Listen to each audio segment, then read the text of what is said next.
हिंदी साहित्य सुधा। Welcome to my YouTube channel. Hindi की संपूर्ण तैयारी है, हमारे चैनल को सब्सक्राइब करें। नमस्कार दोस्तों, एक बार फिर हिंदी साहित्य सुधा चैनल पर आपका स्वागत है। आइए आज हम कक्षा 9 के विद्यार्थियों के लिए मीराबाई के द्वारा लिखित पदावली, जो कि मीरा सुधा सिंह से संकलित पद हैं, उनमें से आज आपके पाठ्यक्रम से अंतिम पद है। तो देर न करते हुए शुरू करते हैं।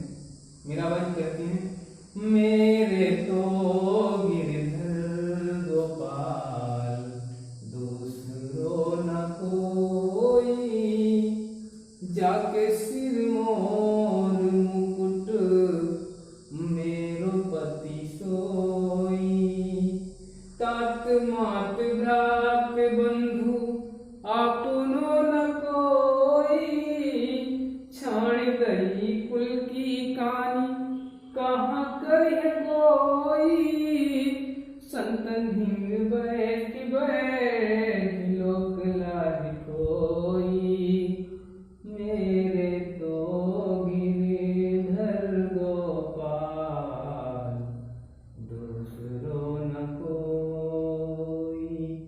तो आइए शुरू करते हैं। मीराबाई जी कहती हैं कि मेरे तो केवल गिरधर अर्थात वीर को धारण करने वाले, गोवर्धन पर्वत को धारण करने वाले अर्थात श्री कृष्ण जी,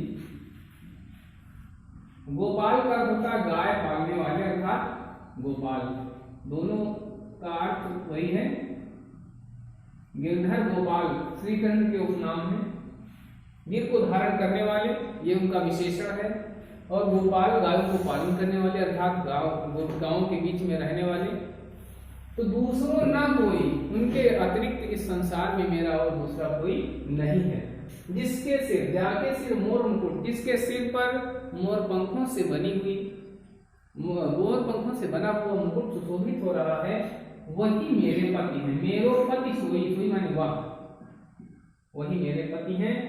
इस संसार में तात अर्थात पिता, मात अर्थात माता, भ्रात अर्थात भाई, बंधु अर्थात परिवार के लोग, आपनो न कोई, अपना कोई नहीं है। इस संसार में मेरे ना तो माता है, न पिता है, न तो कोई भाई है, और न ही बंधु बांधव है।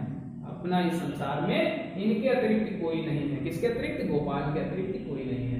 और कहती है, छाड़ गई कुल की कहानी, छाड़ गई छोड़ दी, कुल की वंश की, अपने खानदान की, कहानी मानी मर्यादाएं, परंपराएं। मैंने अपने कुल की मर्यादा और परंपरा को त्याग दिया है। कहा करिए कोई, कहा करिए कोई अर्थात कहा का अर्थ है कहना, करिए कहता रहेगा, कोई अर्थात कोई, अर्थात मेरे परिवार की समस्त मर्यादाओं को छोड़ दिया है। अब इसको जो कुछ कहना है कहता रहेगा। आगे आते हैं, संतन ढिंग बैठ बैठ लोक लाज खोई। मीराबाई जी कहती हैं, मैंने अपनी समस्त लोक लज्जा को संतों के संग, ढिंग, ढिंग का होता है पास में, संतों के अर्थात संत जनों के साथ बैठ बैठ करके मैंने सांसारिक शर्म और हया को छोड़ दिया है। लोक अर्थात संसार की, लाज अर्थात लज्जा को, खोई अर्थात खो दिया या छोड़ दिया है। और क्या करती हैं, असुवन जल सींच सींच प्रेम वो बेल कोई। मैंने अपने अश्रूपी जल से, यहाँ रूपक अलंकार है, असुवन जल, अश्रूपी जल से सींच सींच कर प्रेम रूपी बेल को बोया है। अर्थात एक प्रेम की बेल को मैंने बोया है, वह प्रेम की बेल जो है पल्लवित हो रही है। अब तो बेल फैल गई, अब वह प्रेम रूपी बेल चारों तरफ फैल गई है। अर्थात मेरा प्रेम किससे है? मीराबाई कह रही है, गोपाल से, और उन गोपाल के लिए मैंने प्रेम रूपी बेल बोई है। अब वह बेल फैल रही है, चारों ओर फैल रही, फल फूल रही है, जिससे आनंद फल हुई, आनंद रूपी फल हो रहा है। अर्थात उस प्रेम से मुझे बड़ा आनंद आ रहा है, ऐसा मीराबाई जी कह रहे हैं। अंतिम पंक्ति देखते हैं। मीराबाई कहती हैं, दासी मीरा लाल गिरधर तारो और मोई, मोई अर्थात मुझे। दासी, यहाँ पर मीराबाई जी अपना दास्य भाव प्रकट करती हुई श्रीकृष्ण से कहती हैं, हे पर्वत को धारण करने वाले, गिरधर अर्थात श्रीकृष्ण जी के लिए कहा गया है, हे पर्वत को धारण करने वाले प्रभु लाल गिरधर अर्थात छोटे रूप वाले प्रभु तारो अब मोही, तारो अर्थात उद्धार करना। ठीक है, आइए पूरा समझते हैं, फिर आपको संदर्भ, व्याख्या और काव्यगत सौंदर्य से संबंधित बिंदुओं पर बताएंगे। मीराबाई जी कहती हैं कि मेरा इस संसार में श्री कृष्ण के अलावा अर्थात मेरे गोपाल के अलावा दूसरा कोई नहीं है। जिसके सिर पर मोर का मुकुट है वही मेरा पति है। मेरे परिवार में माता पिता भाई और बंधु बांधव अपना कोई नहीं है। मैंने अपने वंश की, अपने कुल की, अपने परिवार की परंपराओं मर्यादाओं को छोड़ दिया है। अब जिसे जो कुछ कहना है कहता रहेगा। मैं अब संत जनों के पास में बैठ बैठकर संसार की लज्जा को त्याग दिया है। मैंने संत जनों के पास बैठ बैठकर संसार की लज्जा को त्याग दिया है तथा अपने आंसुओं से सींच सींच कर गोपाल के प्रति मैंने एक प्रेम की बेल को बोई है और अब वह बेल चारों ओर फैल गई है। उस बेल के द्वारा अब आनंद रूपी फल उत्पन्न हो रहा है। दासी मीराबाई जी कहती हैं कि हे मेरे पर्वत को धारण करने वाले गोपाल, अब आप मेरा उद्धार कर दीजिए। तो संदर्भ की बात करते हैं, इसकी व्याख्या बाद में आप संदर्भ कैसे लिखेंगे, चलिए मैं संदर्भ आपका लिख देता हूं। संदर्भ लिखते समय आपको याद रखना है प्रस्तुत पद्यांश हमारी पाठ्य पुस्तक हिंदी के काव्यखंड में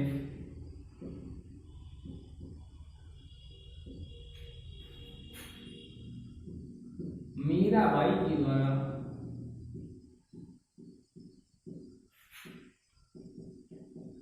विरचित मीरा सुधा सिंधु से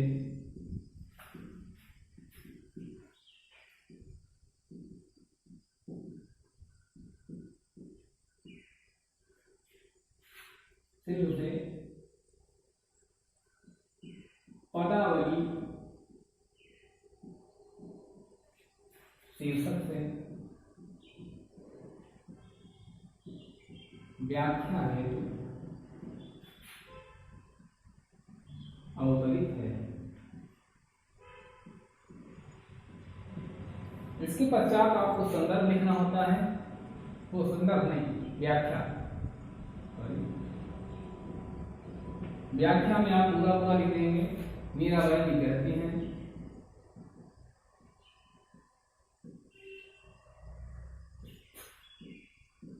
कि इस संसार में मेरा गोपाल के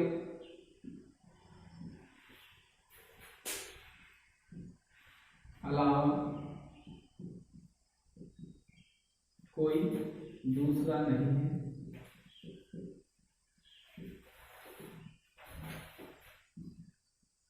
जिनके सिर पर मोर का मुकुट सुशोभित हो रहा है,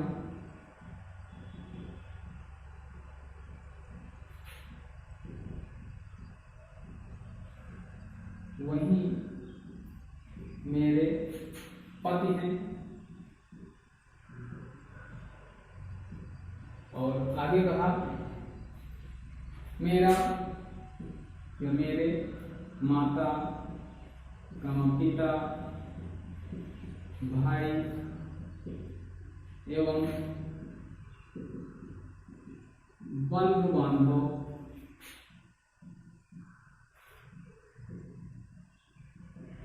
कोई नहीं है। मैंने अपने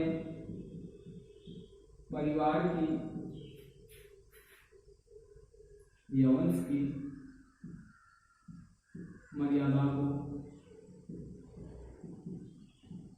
मर्यादा या परंपरा को छोड़ दिया है।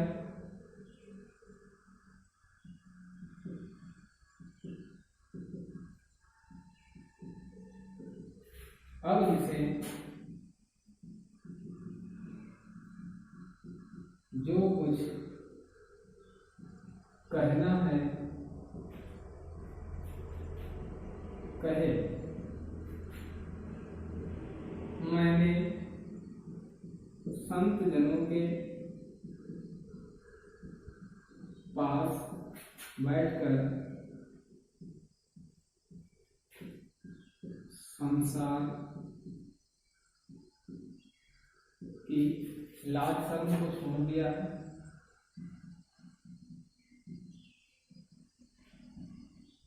या लाज शर्म को खो दिया है,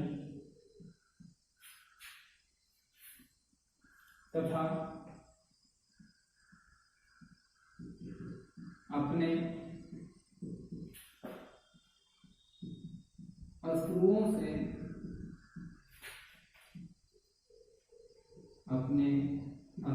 से सींच कर प्रेम रूपी बेर को पल्लवित किया है। मीराबाई कहती हैं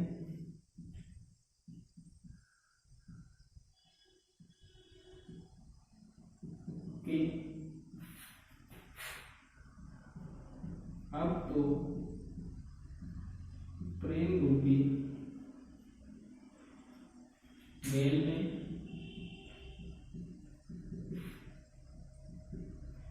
आनंद रूपी फल भी लग गए हैं।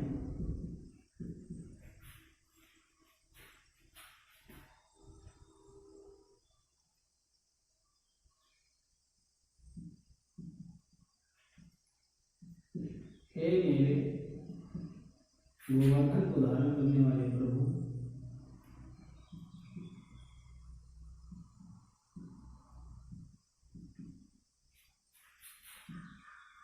धारण करने वाले प्रभु, अब इस दासी का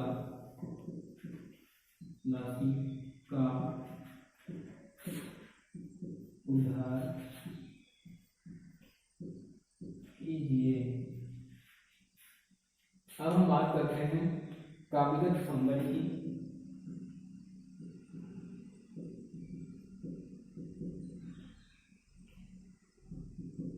इसमें आपको लिखना होता है, सबसे पहले लिखना होता है रस, यही लड़ेंगे, फिर लिखेंगे दूसरे नंबर पे छंद, फिर तीसरे नंबर पे आपका होगा अलंकार, चौथे नंबर पे होगा आपका भाषा और पांचवें नंबर पे आपका शायरी। ठीक है, तो रस आपका देख ही रहे हैं, यहाँ पर भक्ति रस है। रस की हेवी लड़ने के बाद आप लिखेंगे भक्ति रस, क्योंकि भक्ति भावना से उत्पन्न काव्य लिखा गया है। छंद आपका ध्येय पद है, क्योंकि इस पद को आप कहीं भी गा सकते हैं, इसलिए इस पद को ध्येय पद के रूप में जाना जाता है। अलंकार की बात करें तो अलंकार आपका अनुप्रास और रूपक अलंकार है। रूपक अलंकार, ये दोनों अलंकार हैं आपके। भाषा की बात करते हैं तो गद्य भाषा है, और शैली की बात करते हैं तो शैली ये मुक्तक शैली की रचना है। दोस्तों, ये वीडियो आपका पूरा हुआ, बहुत ही ध्यानपूर्वक करिए। ये वीडियो आपको पसंद आ रहा है, अच्छा लग रहा है तो मेरे चैनल को सब्सक्राइब करिए, वीडियो को लाइक और शेयर करिए। मिलते हैं नए वीडियो के साथ, तब तक के लिए धन्यवाद।